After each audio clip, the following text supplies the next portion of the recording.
Welcome back to Taiwan Outlook. Joining us today is Mr. Steve Yates. He is the president of DC Asia Advisery. Steve, you had experiences working in the Bush administration. Could you tell us what are the policymakers' perception about China right now? Stating from competitor, do they see a competitor, partner, or so-called responsible stakeholder? I would say, in fairness to the team that remains in office, it's a little bit difficult to tell what the ultimate label or goal is of the policy right now. Circumstances have changed a lot from the time that we entered in 2001. The time of the EP3 crisis and talk about strategic competition seems like the distant past. 9/11 changed a lot of things, including where resources were focused inside the administration and the objectives we were pursuing. Crises in North Korea and other parts of the world have altered the relationship the United States, at least the Bush administration, has with the current government in China. It seems to me that the Bush administration at this point seeks to maximize cooperation where it can in dealing with the government of China. There's a lot of things they're trying to do through the United Nations, and China has a privileged position in the United Nations, so we rely on cooperation in that regard. We've made China the host of the six-party talks.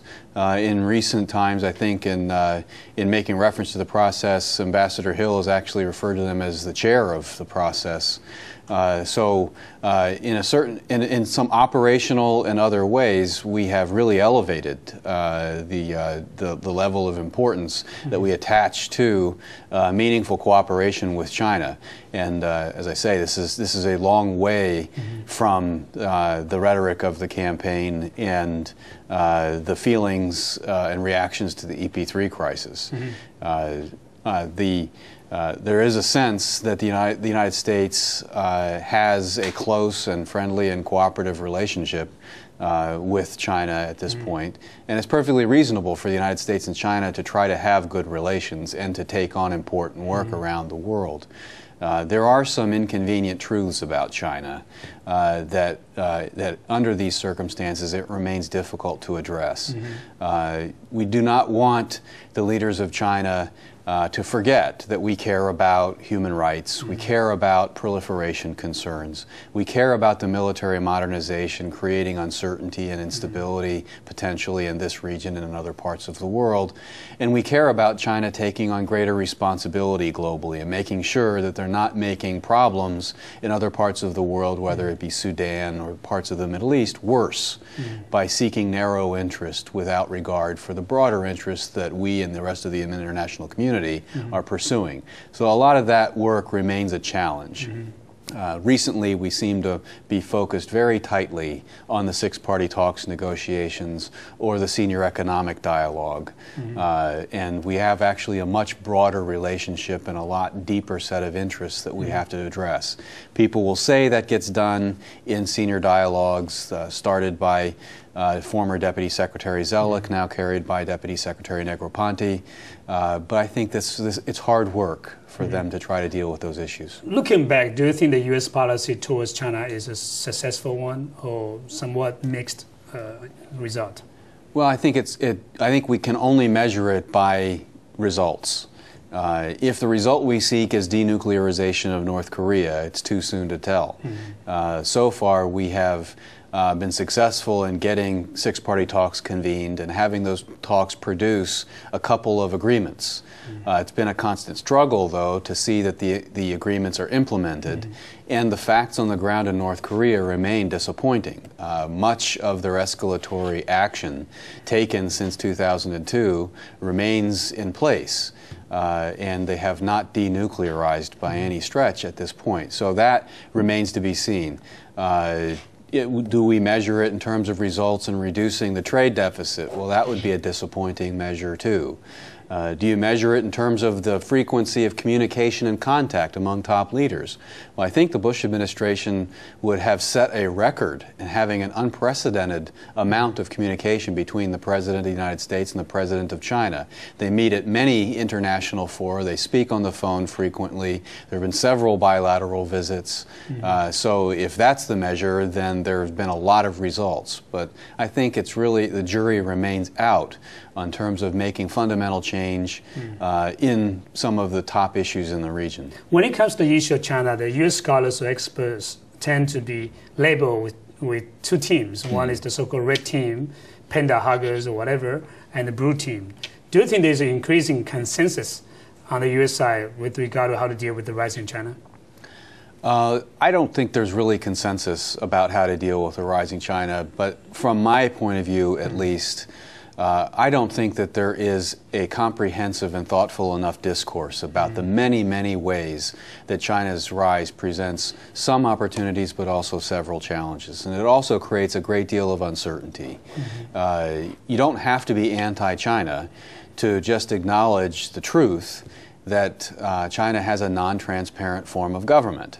You don't have to be anti-China to acknowledge that China's financial system is not open and transparent, consistent with international standards and norms. And you don't have to be anti-China to say that when they're acquiring several different forms of advanced weaponry and submarines and other kinds of important platforms show up in areas well beyond the boundaries they used to exist, that there's reason to have question. And China needs to step up to responsibility in explaining, why do you need this kind of capability and why are you having these sort of out-of-area deployments from time to time with these kinds of capabilities? They have answered the question rhetorically, but not really strategically. And I think that's an important weakness in the bilateral relationship. Much more needs to be done in consultation among other countries around Asia. Each of the governments in the region have unique perspectives on China. So as we all engage China bilaterally, we should also have multilateral discussions about the various ways that China's rise affects our people. The 2008 U.S. presidential election is drawing near. And as usually during the campaign or during the campaign season, there will be debates or reviews of the U.S. foreign policy. Do you think there will be some policy reviews towards China? I think there'll certainly be discussion of China, and whether it's good luck or bad luck, the fact that the Olympics are being held in Beijing guarantees that there will be a political discussion about China. The Olympics, if I remember my timing right, will take place in between the two major national party conventions in the United States, meaning that probably both of them will need to address China issues because there will be intense global media attention on China at that time.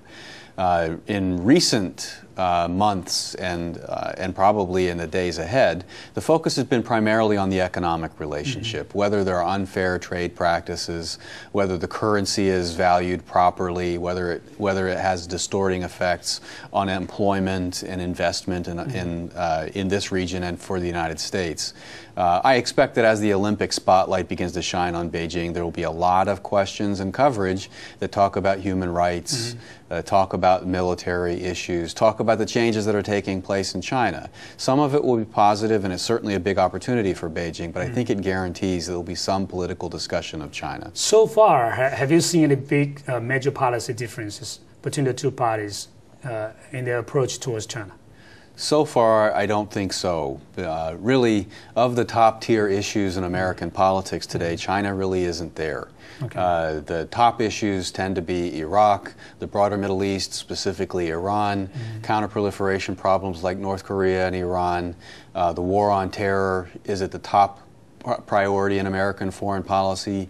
Are we taking the right approach to conducting the war on terror? These are the kinds of things that seem to be dominating the foreign policy discourse to the extent there is one in the primary process. So I don't think at this point you can point to any clear differences among the parties or the candidates on approach to China. But I think as the campaign moves forward, if for no other reason because the Olympics will come, they'll be forced to have to give some sense of what their strategy and view will be beyond the economic relationship. China seems to be, or appears to be, very proactive and even aggressive in recent years in doing these kind of lobbying efforts in the States, China lobbying, and they send these kind of delegations to purchase agricultural products from the States and so on. Do you think their public diplomacy approach has been very successful in the States? Well, I would say it has been very successful. Americans care an awful lot about the appearance of generating jobs at home and increasing income at home. Even though the American economy has been growing in a fairly sustained way in recent years, there's still a lot of anxiety and uncertainty among average people about their job stability and opportunities for growth and expansion of the economy. So when China comes through town and promises a few $1 billion in purchase of aircraft or software or whatever it is, it does get a lot of attention, and there are constituencies that care about that. I think there's also an important opportunity for other countries to highlight the contribution that they're making to America's economic development. I wager to say that Japan has contributed exponentially more to the growth of employment and income in the United States in the recent decades than any of the potential trade deals and economic exchange with China has.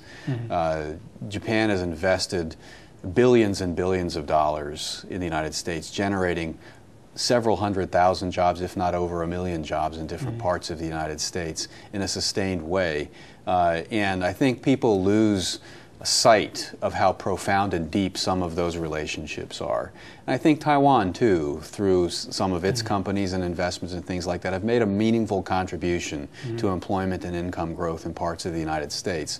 So others could do more public diplomacy about what their contribution to the betterment of life for ordinary Americans, and then get some public relations benefit for it. In comparison with China, do you think Taiwan has been doing okay in terms of doing better, in terms of getting the support from the grassroots level in the States? In some ways, it's not a fair comparison. China is 1 billion plus people. All of the major companies of the world, including those of the United States, are seeking long-term relationships and major investments in China. And so China, with 23 million people, Taiwan is never going to have a fair chance in trying to be sort of a peer competitor with China for attention or support in any constituency around the world. So I wouldn't want to set Taiwan up for disappointment in having that kind of a direct comparison. But there is a challenge for Taiwan, the people of Taiwan, as well as the business community and the political leadership in Taiwan, to help Americans understand why Taiwan should matter to them. As I said, the top issues in American politics today, talking about the Middle East, talking about energy security, conducting the war on terror, these are not issues in which Taiwan plays a particularly high profile or leadership role in contributing to the success of these efforts. And so it's challenging for Taiwan to try to connect with the American people and say why the American people should care about supporting Taiwan or trying to spend resources to help Taiwan succeed in what it's trying to do when there are these other competing needs. I know your company at DC Asia Advisery is a business and public affairs consulting firm. Free of charge, could you tell us what Taiwan can do better in getting more visibilities and support from the U.S. society? Well, personally, I think that the position of the Taiwan government is pretty clear and well known, and the position of the U.S. government is pretty clear and well known. And in the days and months ahead, I think the real opportunity for Taiwan is for important constituencies in Taiwan to connect with constituencies in the United States. Taiwan people are very creative and entrepreneurial, care passionately about a lot of causes. Politics is only one of them. But Taiwan people can make a meaningful contribution to environmental responsibility, to women's rights, educational concerns, other kinds of socially responsible activism. And in a political season in the United States, many people care about these kinds of issues. And so there's a unique opportunity outside of government-to-government kinds of channels for Taiwan to meaningfully connect with important issues in America. And the American people, I think, would be open to that kind of engagement. Yeah, you keep saying that the U.S. now is preoccupied with issues like Iraq war, proliferation issues, North Korea issues as well. So in some way, U.S. policy towards China and towards Taiwan reflects the U.S. priorities on those areas. So when we come back, we'll talk about the U.S. policy towards those issues, including Iraq and North Korea. And let's take a short break. Stay with us.